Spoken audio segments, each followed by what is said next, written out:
ठीक है। तो इसमें क्या है, तो कोई भी पाइवेटेड टाइप मूविंग कॉइल गैल्वेनोमीटर है, उसी को एमीटर के रूप में रिप्रेजेंट किया जाता है। किलकित चल कुंडली धारा मापी, ठीक है। इसमें एक छोटा सा प्रतिरोध डाल देते हैं समांतर कप में, जिसे क्या बोला जाता है, शंट।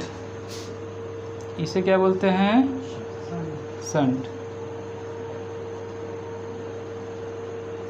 शंट, ठीक है।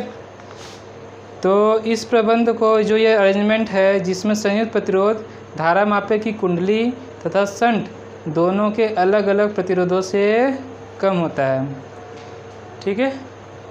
ये तो हमें पता ही है, पैरेलल कॉम्बिनेशन में टोटल इक्विवेलेंट रेजिस्टेंस निकालेंगे, प्रतिरोध निकालेंगे तो वैल्यू दोनों से क्या होती है, कम आती है। तो इन दोनों से वैल्यू क्या होगा, कम हो जाएगा वैल्यू। तो रेजिस्टेंस क्या हो, एक्चुअली मेन वर्क क्या है हमारा, मेरा केन फंक्शन क्या करना है, हमको रेजिस्टेंस को कम करना है, कम से कम करना है। तो इसको कम से कम करने के लिए यहाँ पे एक क्या करेंगे, पैरेलल में एक रेजिस्टेंस जोड़ देंगे, ठीक है। जब इक्विवेलेंट निकालेंगे तो वैल्यू और कम हो जाएगी। बात समझ में आ गया, ठीक है। तो जब इसे किसी प्रतिरोध में डालते हैं तो ये प्रतिरोध की धारा में कोई विशेष परिवर्तन नहीं करता, और इस प्रकार यह अरेंजमेंट एक अच्छे एमीटर का कार्य करता है, ठीक है। तो हमने देखा शुरुआत में कि एमीटर जो था वो खुद के रेजिस्टेंस की वजह से जो सर्किट का एक्चुअल करंट है उसे मेजर नहीं कर पाता ना। हमें मेजर करना था आई, तो खुद के रेजिस्टेंस से मेजर करके वो करंट डिक्रीज कर देता है और आई डैश मेजर करता है ना, ठीक है। ये डिक्रीज करता है, इस करंट को मेजर करता है, जिससे एरर आ जाता है। तो इस एरर को दूर करने के लिए जो एमीटर का रेजिस्टेंस होता है, इंटरनल रेजिस्टेंस, वो क्या होना चाहिए, वेरी लेस। या तो आइडियल केस में 0 हो, और दूसरा प्रैक्टिकल केस में आर की वैल्यू बहुत कम होनी चाहिए सर्किट के रेजिस्टेंस से। जो सर्किट का रेजिस्टेंस है, प्रतिरोध है, उससे बहुत कम होना चाहिए, ठीक है। तो ये चीज़ करने के लिए, वैल्यू कम करने के लिए हम क्या करेंगे, एमीटर में एक बहुत ही छोटा रेजिस्टेंस, ठीक है, एक बहुत ही छोटा प्रतिरोध रेजिस्टेंस, इसको श्रेणी क्रम में जोड़ पैरेलल में ऐड कर देंगे। पैरेलल में ऐड करने से क्या होता है, टोटल इक्विवेलेंट क्या होता है, जो स्मॉल वैल्यू होगी उससे भी छोटा हो जाएगा, वैल्यू और कम हो जाती है।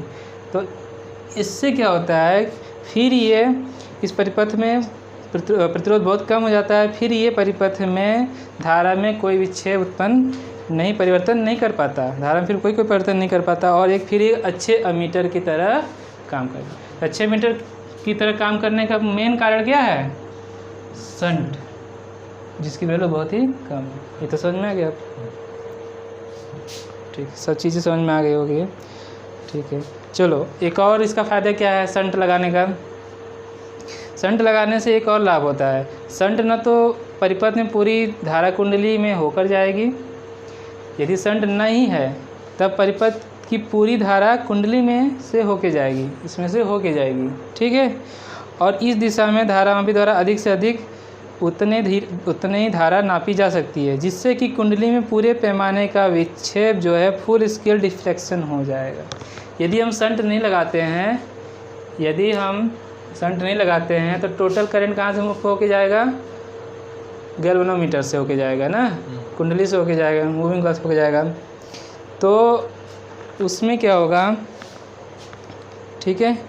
तो ये क्या करेगा, फुल स्केल डिफ्लेक्शन, पूरी करंट मेजर करेगा, जिससे उसके स्केल में, पैमाने पे टोटल विक्षेप फुल स्केल डिफ्लेक्शन आएगा, ठीक है।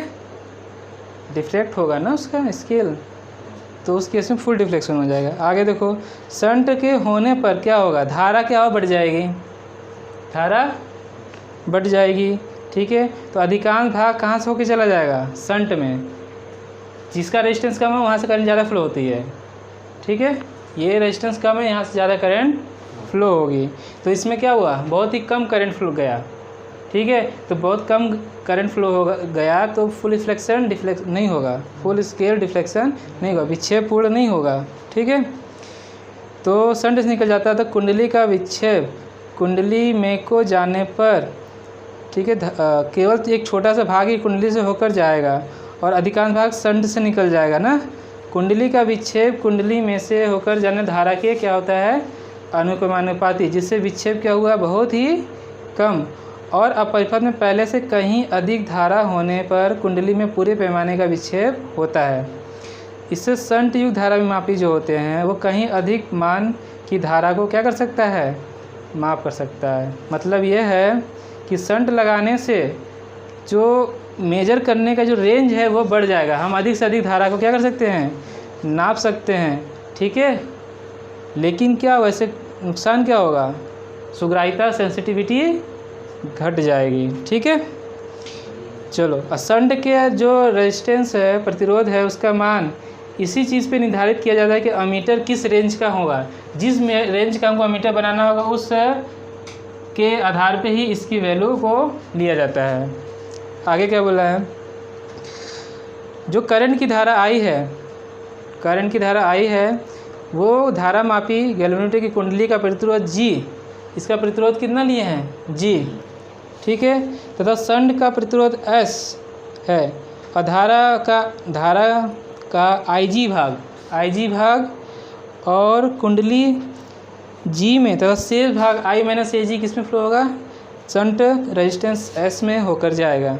G और S समांतर हैं अतः इनके सिरों के बीच में एक ही विभवांतर होगा, दोनों के बीच का सेम पोटेंशियल होगा, पैरेलल है इसलिए, समांतर है इसलिए, ठीक है।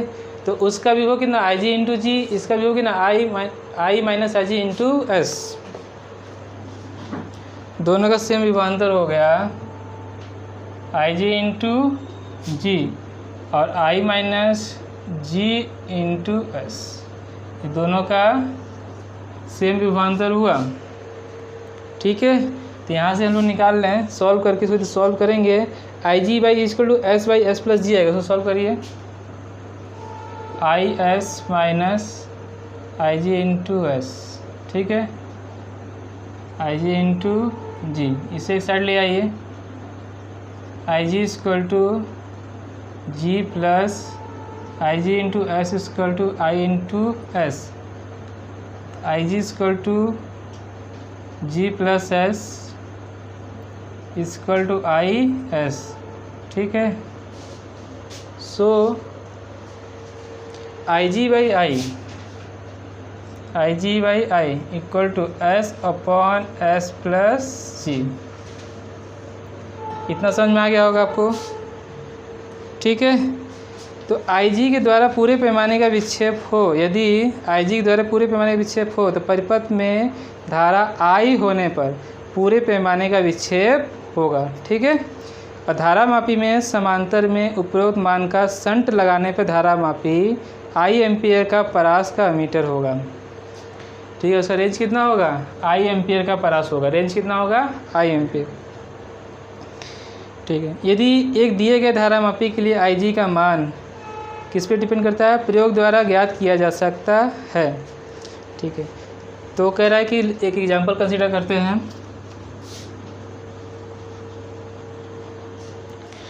मानते हैं कि धारामापी कुंडली में 1 एम्पियर की धारा से पूरे पैमाने का विक्षेप होता है, ठीक है। कितना करंट आ रहा है, 1 एम्पियर, 1 एम्पियर की धारा से क्या हो रहा है, पूरा विक्षेप उत्पन्न हो रहा है। इसे 10 एम्पियर के परास वाले एमीटर में बदलना है। परास कितना करना है, 10 एम्पियर, रेंज कितना करना है, 10 एम्पियर करना है, ठीक है।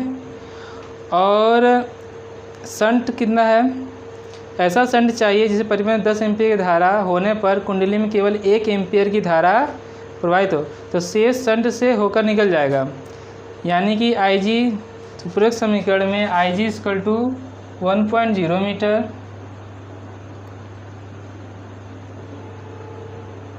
IG कितना होना चाहिए, 1.0 एम्पियर, ठीक है।